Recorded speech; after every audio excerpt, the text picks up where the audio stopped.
The first time I worked with soldiers from the United States Army, they got me hammered. They had a very simple trick. They took my drink when it was about halfway done and removed it and replaced it with a full one. It was in this way. I had about 8 or 9 whiskeys the night before working with them. I ended up with my head underneath the bar with a captain yelling into my ear. And luckily, the night ended late enough that no one was awake to witness me crawling back to my room. I wake up the next morning, I take about a bottle of Advil, and I go upstairs. And lo and behold, there are all the soldiers from the night before. And they're sitting up and they're staring straight. And it was only later I understood that this ability was a prerequisite for being an officer in the United States Army. And I must have mentioned the hero's journey the night before, not that I had any way of remembering this, because one of the soldiers asked me if I could elaborate. And it was in this way that I ended up talking to a room full of combat veterans from Iraq and Afghanistan about what happens when the warrior archetype meets the destroyer archetype. And what happens when you meet the destroyer is you lose something. You lose something of great preciousness to you, of value. You maybe even lose what is meaningful in life, what your purpose in life is. And the room became incredibly heavy because this was a group of people who were acutely aware of their relationship to the destroyer. But what was even more powerful was that they didn't know there was a way out. They didn't know the journey continued. And I got to tell them about the lover. I got to tell them that there was a way that they could rediscover their passion, rediscover their life force and energy. And in this way, they could recreate themselves, birth themselves anew, and from that place, they could return. And they could return as a ruler of themselves.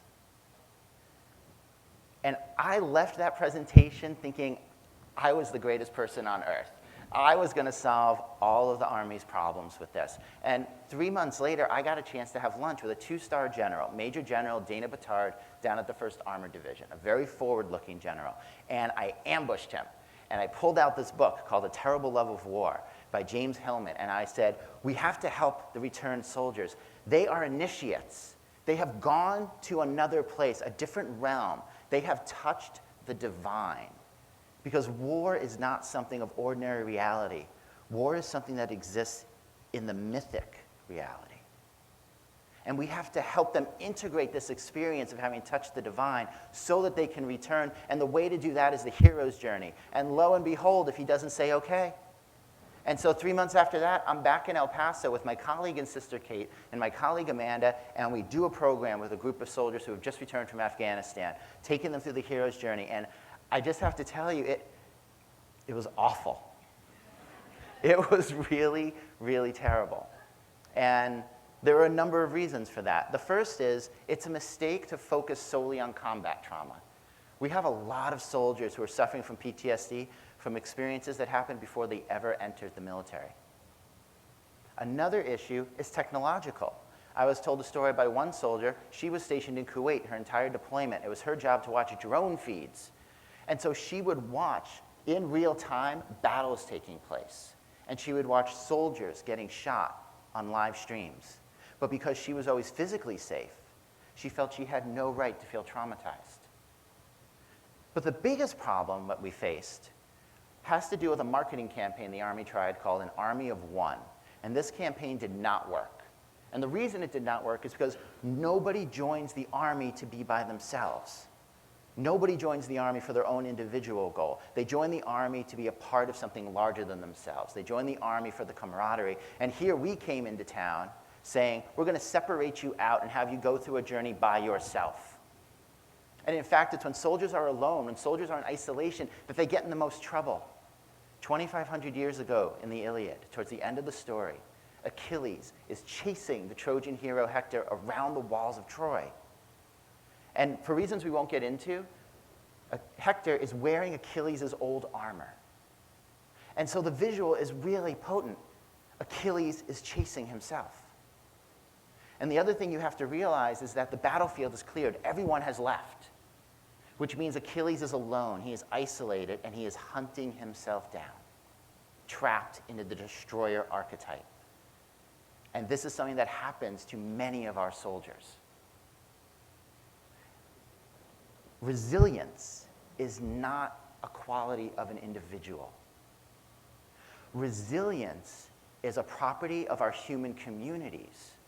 Resilience is a property of our human networks. And this isn't just true for soldiers. If you want to know how well your kindergartner is going to transfer to first grade, do not look at their academic record. A much better predictor is whether or not they have a friend. And this continues. Programs that try and help disadvantaged kids get into college, the ones that focus on individual resilience, they can have acceptance rates as high as 90%, but some of them have graduation rates as low as 30%. However, programs that put kids together into groups of 10 and have those groups go to college together, they'll have graduation rates as high as 90%. In every culture around the world, when someone dies, the community gathers around to lend support and strength and resilience. I want to tell you a story from Oakland, California. And Oakland is a challenged city, and this is a particularly challenged corner. People would dump all of their garbage. They dumped their old mattresses. They dumped their TVs. People would graffiti all over the place. Neighbors wouldn't take care of their own yards. And so one day, one of the neighbors went out and bought a little 3-foot Buddha at the Home Depot. And he figured out a way to attach it to the concrete. And at first, nothing happened. But then one day, somebody left an offering. They left a piece of fruit. And then somebody else left flowers. And then somebody else came and swept up around it. And somebody else asked if they could build a hut for it.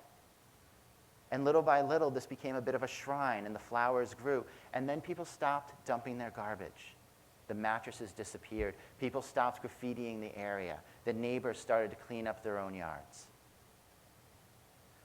Buddha taught that we are all connected, that we all must take care of one another, that this concept that we are separated is an illusion.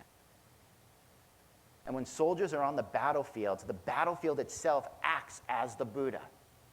They know they are in this together. They need to take care of each other. And they do. When they're deployed, soldiers have an amazing support network. And then they come home and it dissolves. Because coming home is supposed to be easy. And it's not. So that's why we're going back to El Paso, to the 1st Armored Division, and we're trying again, only this time we're doing it differently. We're not going to pull them out of their culture, separate them, get them isolated, and say, take your hero's journey.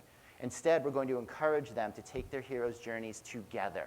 We're going to empower them to take care of one another, not ask them, do you need help, but ask them, who are you going to help? Who are you going to reach out to? How are you going to continue that support network? And where did this idea even come from? When I returned from that program and was feeling very much down in the dumps, it was my community that came around me. It was my sweetheart, Tara. It was my brothers, Dove and Alan, my sisters, Kate and Darcy. It was Rosenberg. It was Whitney. It was Tripp. I know you don't know who any of these people are, but they're all awesome. It was retired Colonel Steve Rutkoff. It was Major Ryan Krantz. It was Ori. It was Court. It was Lisa. And talking to all of them, I realized what the mistake was and was able to do this anew.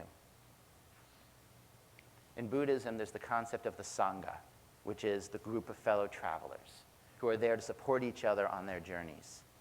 In Judaism, there's the minyan. There are certain prayers, certain rituals you are not allowed to perform without a group there. And on the one hand, religions understand that these groups give us support and strength, but there's something even deeper going on, which is that religions understand that if you're going to touch the divine, you need to be supported in that group. And our soldiers have touched the divine. They have walked into that other realm. They have gone through a world of death and have come back alive. And the help they need to complete that journey, to finish their initiation, to return, is the help of one another. Every story gives you its answer in the beginning. You just don't know it. When I had my head underneath that bar and that captain was yelling in my ear, he was telling me his war story. It was in the cacophony, surrounded by his fellow soldiers who knew his experience, that he felt safe to share it. Our journeys only end when we return. We only become heroes when we return. And what we always forget is that we can only return together. Thank you.